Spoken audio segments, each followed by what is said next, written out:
किसी ने सही कहा है, अधूरा ज्ञान खतरा है जान। यानी कंप्लीट इंफॉर्मेशन जितनी तेजी से आपके करियर को सही दिशा में ले जाती है, आधी अधूरी जानकारी उतनी ही तेजी से आपको गड्ढे में ले जाती है। नेटवर्क मार्केटिंग एक्चुअल में वो ट्रेन है जो कि गरीबपुर से अमीरपुर जाती है और पिछले कई दशकों से लगातार जा रही है। लाखों लोगों को आज तक उनकी मंजिल पे पहुंचा भी चुकी है।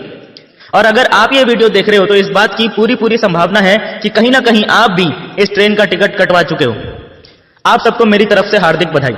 लेकिन असली जश्न का मौका तो तब बनेगा जब आप अपनी मंजिल पे यानी अमीरपुर पहुंच जाएंगे।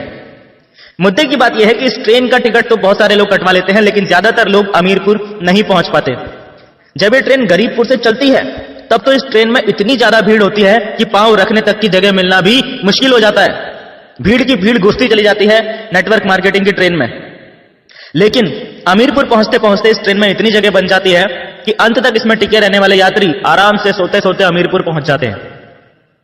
प्रश्न यह उठता है कि वो भीड़ कहां चली जाती है? उन 95% लोगों को जमीन खा जाती है या आसमान निकल जाता है? मैं आपको बताता हूं कि एक्चुअल में होता क्या है। गरीबपुर से अमीरपुर जाने का टिकट खरीदने के बावजूद भी लगभग 25% लोग तो ऐसे होते हैं जो कभी ट्रेन में चढ़े ही नहीं। यानी कि जिन्होंने नेटवर्क मार्केटिंग बिजनेस ज्वाइन करने के बावजूद भी कभी सीरियसली काम स्टार्ट किया ही नहीं। उन लोगों का मानना होता है कि मैंने ट्रेन का टिकट खरीद लिया है तो ट्रेन मेरे बाप की हो गई और ट्रेन का ड्राइवर मेरा खानदानी नौकर हो गया। अब तो ये ट्रेन मेरे ही हिसाब से चलेगी और मैं ट्रेन में तभी चढ़ूंगा जब ये मेरे घर के दरवाजे पे आके खड़ी हो जाएगी। ऐसा कहीं होता है क्या? अगर कोई ट्रेन का टिकट खरीदने के बाद ऐसा सोचता है कि मैं तो ट्रेन में तभी चढ़ूंगा जब ये मेरे घर के दरवाजे पे आके खड़ी हो जाएगी, तो ऐसे व्यक्ति को आप क्या कहेंगे? बताने की जरूरत नहीं है, सभी जानते हैं। लेकिन फिर भी बहुत से लोग नेटवर्क मार्केटिंग बिजनेस में यही गलती करते हैं, कभी घर से निकलते ही नहीं। अब जो लोग जैसे तैसे करके इस ट्रेन में चढ़ भी जाते हैं, यानी काम करना शुरू कर भी देते हैं, उनमें से भी बहुत सारे लोग ऐसे होते हैं जो ट्रेन पकड़ने की इतनी जल्दी में थे कि हड़बड़ाहट में गलत ट्रेन में चढ़ जाते हैं। यानी कि नेटवर्क मार्केटिंग के नाम पे कुछ भी करने लग जाते हैं मार्केट में। तरह तरह की उल जुलूल कंपनियों के झांसे में आके अमीरपुर जाने वाली ट्रेन की जगह फकीरपुर जाने वाली ट्रेन में चढ़ जाते हैं। खुद तो गलत ट्रेन में चढ़ी गए होते हैं, दूसरों को भी हाथ पकड़ के उस गलत ट्रेन में चढ़ा देते हैं और आखिर में हाथ में रह जाते हैं वही ढाक के 3 पात। इनकी गलती यह नहीं है कि ये लोग गलत ट्रेन में चढ़ गए, बल्कि इनकी गलती यह है कि सही ट्रेन कौन सी है इन्होंने इसकी प्रॉपर जानकारी नहीं ली। अगर आपको यह पता है कि सही ट्रेन कौन सी है तो चाहे गलत ट्रेनें 50 खड़ी हों, आप उनमें नहीं चढ़ोगे। और अगर आपको पता ही नहीं है कि सही ट्रेन कौन सी है तो आपको सभी ट्रेन सही लगेंगी और जो आपको सामने सबसे पहले दिखाई देगी आप उसी में चढ़ जाओगे। और ऐसा ही आज की डेट में हो रहा है हजारों लोगों के साथ। सही ट्रेनों की संख्या है लगभग 50 तो गलत ट्रेनों की संख्या है 5000। ऐसे में जरूरी है कि आपके पास डायरेक्ट सेलिंग या नेटवर्क मार्केटिंग इंडस्ट्री को लेकर जो गवर्नमेंट के द्वारा गाइडलाइंस दी गई हैं, उन गाइडलाइंस की पूरी जानकारी आपके पास हो ताकि आप रियल और फेक नेटवर्क मार्केटिंग कंपनीज में अंतर आसानी से समझ पाएं। वैसे तो इन गाइडलाइंस के बारे में आपको गूगल पे पूरी जानकारी मिल जाएगी, फिर भी यदि आप लोग गाइडलाइंस के ऊपर एक डिटेल्ड वीडियो चाहते हैं तो नीचे कमेंट बॉक्स में जी टाइप कर दो जल्दी से, ताकि मुझे भी पता चल सके कि आपको एक्चुअल में इस टॉपिक पे वीडियो चाहिए। आपको आज की मार्केट सिचुएशन के बारे में जानकर आश्चर्य होगा कि मार्केट में आज की डेट में जितने भी नेटवर्कर्स काम कर रहे हैं और अपना जीवन बदलने के लिए दिन रात कड़ी मेहनत कर रहे हैं, उनमें से लगभग 70% लोग गलत ट्रेन में चढ़े हुए हैं। मात्र 30% ही सही ट्रेनें पकड़कर आगे बढ़ रहे हैं। पर इससे भी बड़ी और गंभीर समझने लायक बात यह है कि इनमें से भी बहुत सारे लोग, इन 30% में से भी बहुत सारे लोग सही ट्रेन में चढ़ने के बावजूद भी अमीरपुर नहीं पहुंच पाते हैं। इसका कारण यह है कि गरीबपुर से अमीरपुर जाने वाली ट्रेन कई जगहों पे यानी कई स्टेशंस पे रुक रुक के अमीरपुर जाती है और ये सभी लोग इनमें से ही किसी ना किसी स्टेशन पे ट्रेन से उतर जाते हैं। इसीलिए ये लोग कभी भी अमीरपुर नहीं पहुंच पाते। वैसे तो छोटे मोटे सैकड़ों स्टेशन हैं जो गरीबपुर से अमीरपुर के बीच में आते हैं, पर इनमें से 5 ऐसे बड़े स्टेशन हैं जहां पे सबसे ज्यादा लोग इस ट्रेन से उतर जाते हैं और कभी अमीरपुर नहीं पहुंच पाते। सबसे पहला स्टेशन आता है भयनगर। जिनके मन में भय होता है किसी भी प्रकार का, वो सारे लोग इस स्टेशन पे ही उतर जाते हैं। असफलता का भय, ठुकराए जाने का भय, कंपनी बंद हो जाने का भय, नौकरी छूट जाने का भय, परिवार वालों और करीबियों के विरोध का भय और इसी प्रकार के ना जाने कितने भय हम अपने मन में पाले रहते हैं। ये भय आपकी सफलता का सबसे बड़ा दुश्मन होता है और आपके असली व्यक्तित्व को खुल के लोगों के सामने आने नहीं देता। एक बार आप इस स्टेशन से आगे निकल जाते हैं और अमीरपुर जाने वाली ट्रेन से उतरते नहीं हैं, तो अगला जो स्टेशन आता है जहां पे अधिकतर लोग ट्रेन से उतर जाते हैं वो है संदेहपुरी। संदेह यानी डाउट या शक, ऐसी बीमारी है जिसका इस दुनिया में कोई इलाज नहीं है। संदेह सीधा आपकी बुद्धि पर अटैक करता है और आपकी सोचने, समझने और डिसीजन लेने की क्षमता को खत्म कर देता है। डाउट कभी भी आ सकता है, डाउट किसी पे भी हो सकता है, कंपनी पे, प्रोडक्ट्स पे, सिस्टम पे, अपलाइन पे, किसी पे भी। इस डाउट को सिर्फ एक ही तरीके से रोका जा सकता है और वो तरीका है विश्वास करना। विश्वास करना अपनी कंपनी पे, विश्वास करना अपने प्रोडक्ट्स पे, विश्वास करना अपने सिस्टम पे और अपलाइंस पे। अगर आप में विश्वास है तो आप संदेहपुरी स्टेशन से भी बच जाएंगे और आगे निकल जाएंगे। एक बार आप इस स्टेशन से आगे निकल जाते हैं और अमीरपुर जाने वाली ट्रेन से उतरते नहीं हैं, तो अगला स्टेशन यानी तीसरा बड़ा स्टेशन जहां पे अधिकतर लोग ट्रेन से उतर जाते हैं वो है सलाहपुर। जी हां, आपने भय पे जीत हासिल कर ली, आपने संदेह पे जीत हासिल कर ली। अब आपको उन लोगों से बचना है जो आपको फालतू सलाह देकर आपके रास्ते से भटकाने की कोशिश करते हैं। याद रखना, हर सलाह देने वाला व्यक्ति आपका भला चाहने वाला हो ऐसा जरूरी नहीं है, और हर भला चाहने वाला व्यक्ति आपको सही सलाह दे रहा हो ऐसा भी जरूरी नहीं है। इसीलिए यह सलाहपुर स्टेशन सबसे खतरनाक स्टेशनों में से एक है। अगर आपने सही सलाह को छोड़ दिया और गलत सलाह को मान लिया तो आपका सफर वहीं खत्म हो जाएगा। ज्यादातर लोगों के साथ समस्या यह है कि उन्हें समझ ही नहीं आता है कि कौन उन्हें सही गाइड कर रहा है और कौन उन्हें मिसगाइड कर रहा है। जरूरी नहीं है कि चिकनी चुपड़ी बातें करने वाला आपका भला चाहने वाला ही हो और कड़वी बातें करने वाला आपका बुरा चाहने वाला ही हो। एक सिंपल सा लॉजिक देता हूं आपको, जिससे कि आपको आज के बाद ये अंडरस्टैंड करना आसान हो जाएगा कि कौन आपको सही सलाह दे रहा है और कौन आपको गलत सलाह दे रहा है।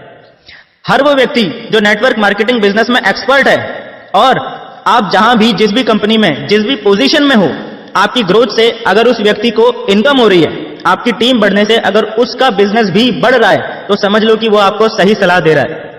लेकिन अगर कोई व्यक्ति आपको सलाह तो दे रहा है लेकिन उसका खुद नेटवर्क मार्केटिंग में कोई एक्सपीरियंस नहीं है, जैसे आपके बहुत सारे फ्रेंड्स होंगे, आपके बहुत सारे रिलेटिव्स होंगे, आपके पेरेंट्स होंगे, ये सब लोग चाहते तो आपका भला है पर नेटवर्क मार्केटिंग के बारे में आपको सही सलाह नहीं दे सकते। इसीलिए टेक्निकली इनकी सलाह पे चलना आपके नेटवर्क मार्केटिंग करियर के लिए घातक सिद्ध हो सकता है। दूसरे वो लोग जो आपको सलाह तो देते हैं और वो लोग नेटवर्क मार्केटिंग के एक्सपर्ट भी होते हैं, लेकिन उनके द्वारा दी गई सलाह के अंदर एक हिडन कमांड छुपी होती है। यानी कि वो लोग डायरेक्टली आपको आपका रास्ता बदलने के लिए नहीं बोलते, लेकिन उनकी मंशा यानी इंटेंशन यही होती है कि आप अपना रास्ता बदल के उनके साथ उनकी कंपनी में शामिल हो जाएं। इस जगह पे आपको बहुत ज्यादा सतर्कता बरतने की जरूरत होती है कि जिस व्यक्ति से आप सलाह ले रहे हो, क्या वो व्यक्ति दिल से आपका भला चाहता है या आपसे पहले अपना भला चाहता है। सबसे ज्यादा वो लोग इस सलाहपुर स्टेशन पे उतर जाते हैं जो नेटवर्क मार्केटिंग में बिगिनर्स लेवल पे होते हैं। इसीलिए सावधान रहें, सलाहपुर में कहीं अपनी ट्रेन से उतर मत जाना किसी की सलाह मानकर। कान बंद करके अपनी सीट पे बैठे रहना, यानी लोगों की बातों की परवाह किए बगैर अपना काम करते रहना।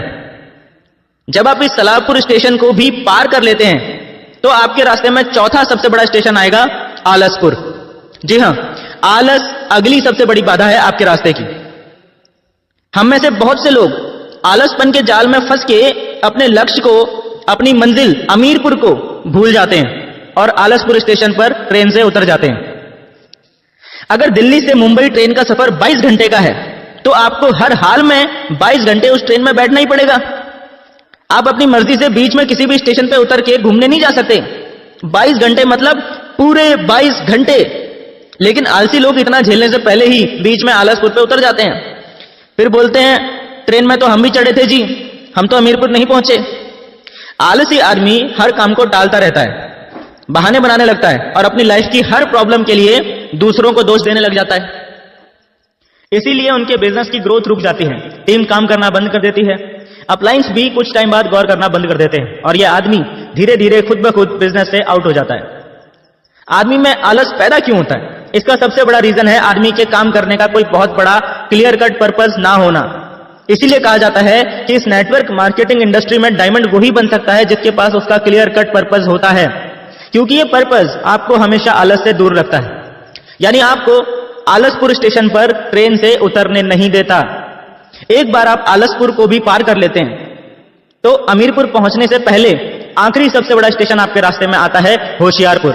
यह पंजाब वाला होशियारपुर नहीं है, ये ज्यादा होशियारी दिखाने वालों का होशियारपुर है।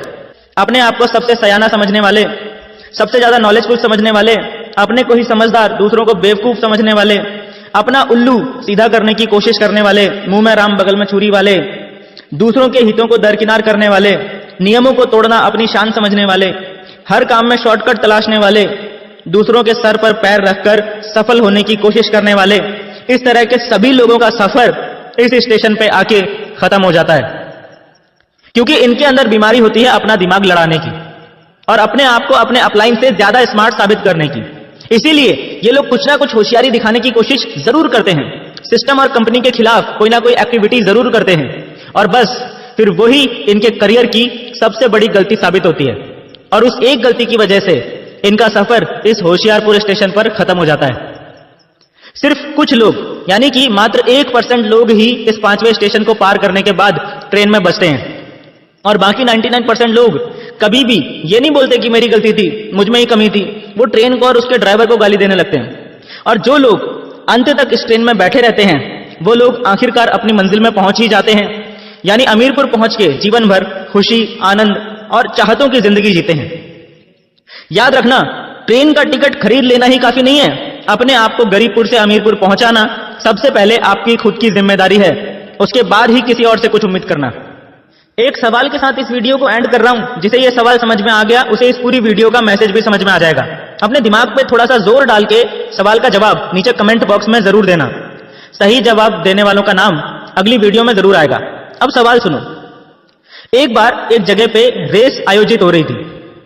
रेस जीतने वाले को 1 करोड़ रुपए का इनाम मिलने की घोषणा की जाती है। उस रेस में 3 लोगों ने पार्टिसिपेट किया, मिस्टर ए, मिस्टर बी और मिस्टर सी। तीनों रेस वाले दिन रेस वाली जगह पे पहुंचते हैं तो क्या देखते हैं कि रेस के लिए जो रास्ता चुना गया था वो एक जंगल से होकर गुजर रहा था, बल्कि यूं कहूं कि वो रास्ता था ही नहीं, वो तो घना जंगल था।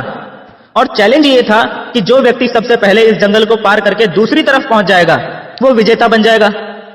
समस्या ये थी कि उस जंगल में शेर, चीते, भालू, सांप, बिच्छू, मगरमच्छ, हाथी और तमाम तरह के जंगली जानवर भरे पड़े थे, और साथ ही कंकड़, पत्थर और कंटीली झाड़ियों से वो जंगल भरा पड़ा था। अब हुआ ये कि ये सब देखकर मिस्टर ए ने तो रेस में भाग लेने से ही मना कर दिया। उसने सीधा बोल दिया, मेरे बस की बात नहीं है भाई। अब मिस्टर बी और मिस्टर सी इन दोनों ने दौड़ने का डिसीजन लिया। रेस शुरू हुई और मिस्टर बी और मिस्टर सी घुस गए जंगल में। दौड़ते दौड़ते थोड़ी देर में क्या हुआ, मिस्टर बी को ठोकर लगी और वो कंटीली झाड़ियों में गिर गया। उसके शरीर में जगह जगह से खून निकलने लगा और वो रोता रोता वहीं से वापस लौट गया, जहां से रेस शुरू हुई थी, वापस वहीं पे आके खड़ा हो गया। मिस्टर सी भी जंगल में दौड़ रहा था। दौड़ते दौड़ते अचानक उसको भी ठोकर लगी, वो भी गिर पड़ा। वो उठा तो उसने देखा कि पैर के अंगूठे से खून निकल रहा है। उसने परवाह नहीं करी और वो आगे बढ़ता रहा। थोड़ी देर में पैर में एक कांटा लग गया और दर्द होने लगा। उसने अब भी परवाह नहीं करी और वो आगे बढ़ता रहा। इसी प्रकार जंगल में जितनी भी मुश्किलें आई उसने किसी की भी परवाह नहीं करी और वो लगातार आगे बढ़ता चला गया। देखते ही देखते उसने पूरा जंगल पार कर दिया। वो विजेता बन गया और उसे 1 करोड़ रुपए का इनाम मिल गया। सवाल ये नहीं है कि कौन जीता या किसका फायदा हुआ। आप लोगों से मेरा सवाल यह है कि इस स्टोरी में सबसे ज्यादा नुकसान किसका हुआ, मिस्टर ए का, मिस्टर बी का या मिस्टर सी का? जल्दी से अपना दिमाग इस्तेमाल कीजिए और नीचे कमेंट बॉक्स में बताइए कि सबसे ज्यादा नुकसान किसका हुआ और क्यों।